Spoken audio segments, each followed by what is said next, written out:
Hello students, welcome back. This is Maushami Chakravarti and today I would like to continue with the topic chapter number 3 Business Studies Private, Public and Global Enterprises. If you have not gone through my previous videos, go to my channel and watch it.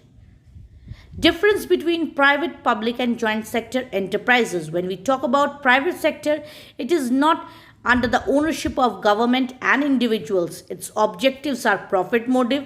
Generally, the private persons are the owners himself and they undertake the management aspect. The professional competencies and productivity are generally higher. They are accountable only to the owner. And the recent position of the private sector are open and liberal permissions in many sectors.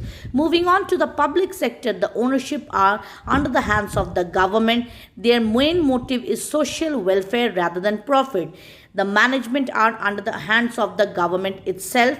Professional competencies and productivity are moderate. They are accountable to the government as well as to the general public. The recent position are limited to 4 sector: defense, nuclear power, railways. Moving on to the joint sector, it's a combination of the government as well as private person.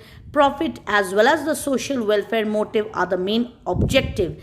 The management are mainly under the hands of the board of directors, represents from both the sides, that is public as well as private enterprises. The professional competencies are moderate and they are accountable to both, that is the private as well as the public enterprises. And the recent position are more openings in airlines, banking, insurance, housing, petroleum and chemical services. Moving on to the forms of public sector, there are basically 3 forms of public sector enterprises which include departmental undertaking, statutory corporation which is also known as public corporation, and governmental company. Departmental undertaking. When we talk about a departmental enterprises, it is organized, financed and controlled in as much the same way as any government department.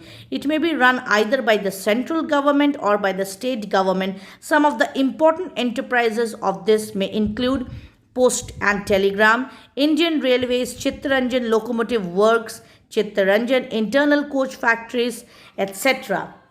They are the most oldest and traditional form of business organization related to public enterprises. They are established as departments of the ministry and are concerned part or an extension of the ministry itself. It has no separate existence than the government. They have not been constituted as autonomous and independent institution. As such, they are not independent legal entities.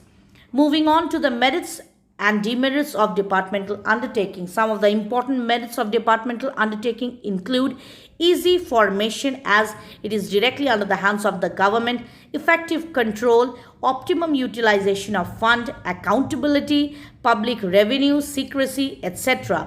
Demerits, it is inflexible because decision rests upon the hands of the government.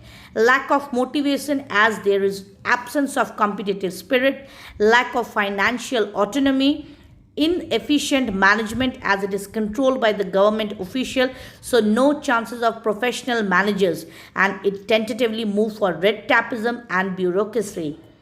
Moving on to the important characteristics of departmental undertaking are, it is established by the government and the overall control also rests upon with the ministers.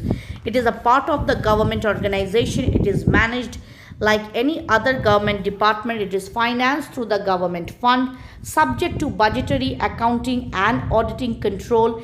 Policies are laid down strictly by the government and they are accountable to the legislature. The next part of the chapter shall be continued in my next video. Stay tuned. Thank you. Have a nice day.